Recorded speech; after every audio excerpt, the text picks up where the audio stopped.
very interesting conversation about the threat landscape and how that's affecting all of you out there. It's certainly very dynamic.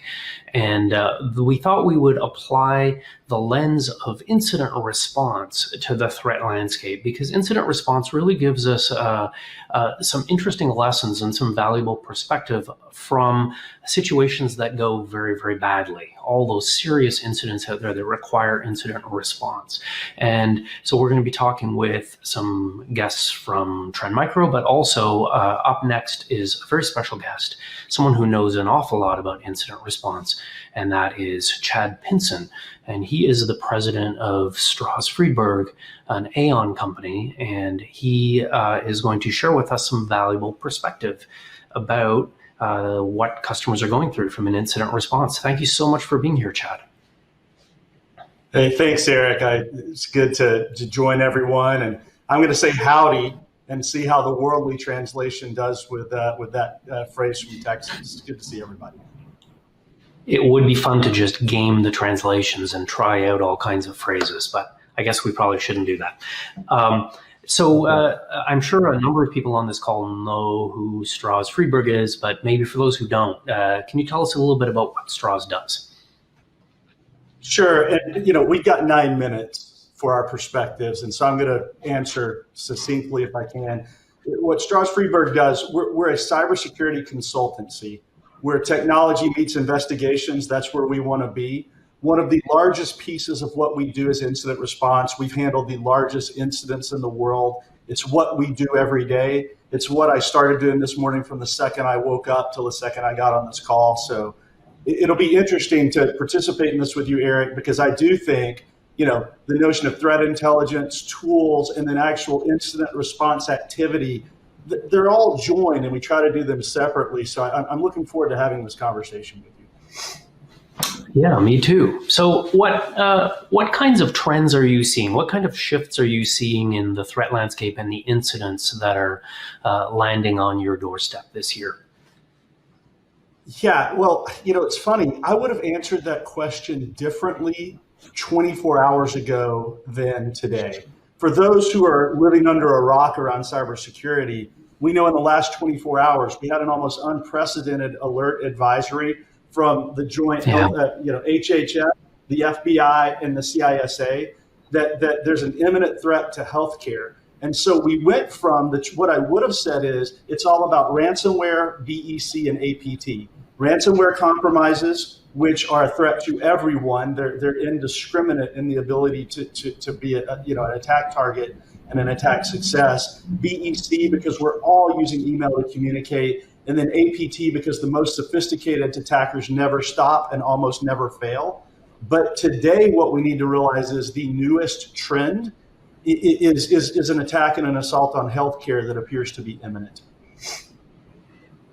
Yeah, and we're seeing. These are horrible stories. I mean, the most extreme example came from Finland in the past week, where a particularly nasty attacker was leaking case notes from a personal counseling service somewhere, and that was just the next level of awfulness. But in general, data stealing does seem to be an increasing trend related to ransomware to drive up the urgency and the likelihood of getting paid. You're seeing that too, I imagine?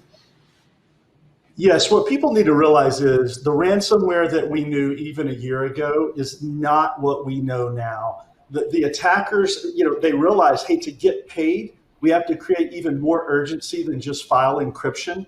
And so they're doing a lot of reconnaissance. There's a lot of intrusion activity before you see encryption. And that includes exfiltrating or stealing the sensitive data so that it can be later used to extort through embarrassment or exposure. But it also includes going straight to the backup tapes now and making it where you can't just restore from a backup. And this isn't just the best attackers. This is the normal attack mode now that we're seeing. And that's completely changed the game because it's put a lot of people into the position of, if you have this happen, it's almost a pay or die scenario. And so the best we can do is mitigate against it ever happening in the first place. And I would like to comment on the last poll piece that you put up. There were way too Yeah. many people who responded in a way that scared me.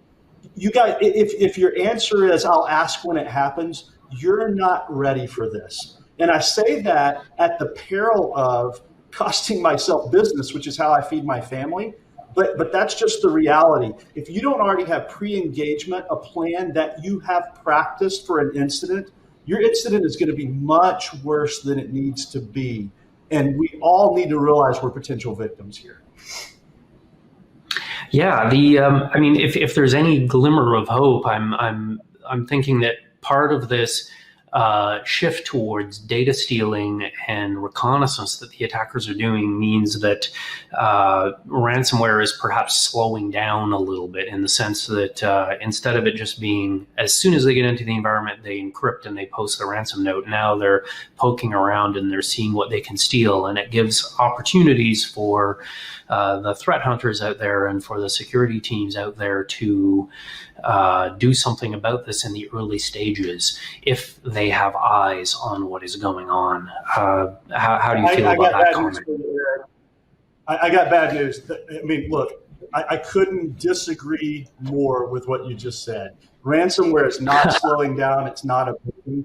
Our volume has doubled, and we're probably already the #1 company that handles these, and it's doubled. And when I say doubled, I mean in the last 2 months, not in the last year. There's a statistic that I was looking at recently that 2019 to 2020, 738% increase in ransomware attacks year over year. We've got to detect this better. We've got to be better ready for it, and we have to take more mitigation steps to deal with it ahead of time. Because once it happens and you come to me, you don't have any choice except to investigate, respond, and probably pay. Yeah, and luckily, I think we completely agree on that. I didn't mean that that the volume of ransomware was slowing down. We're absolutely seeing the same thing as you, which is these incidents are getting more and more frequent. What I meant is, there is the opportunity for defenders to notice this kind of attack in the early stages while the attacker is in the network and doing the reconnaissance and attempting to do data exfiltration. And it comes down to a team being prepared, having practiced things, really thought through how they're going to get visibility on the right assets. Is that something you can agree with? You can tell we didn't script this completely. This is fun.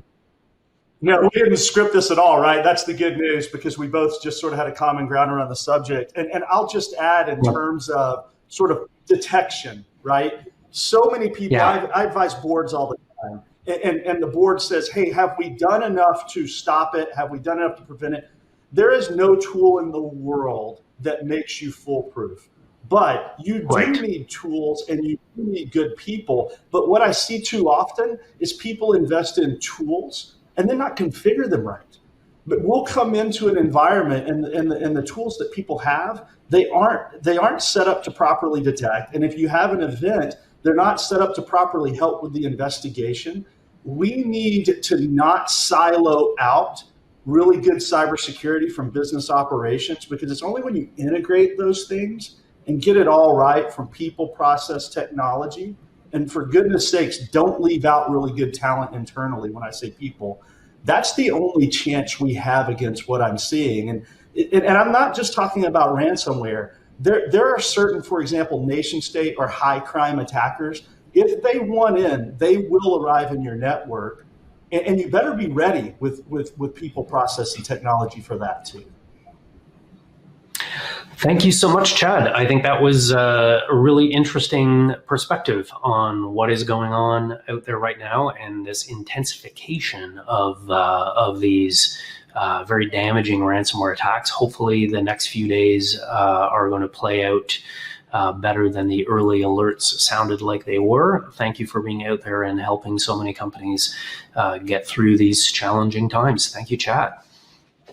Yeah, Eric, I'm just going to say the stakes are high.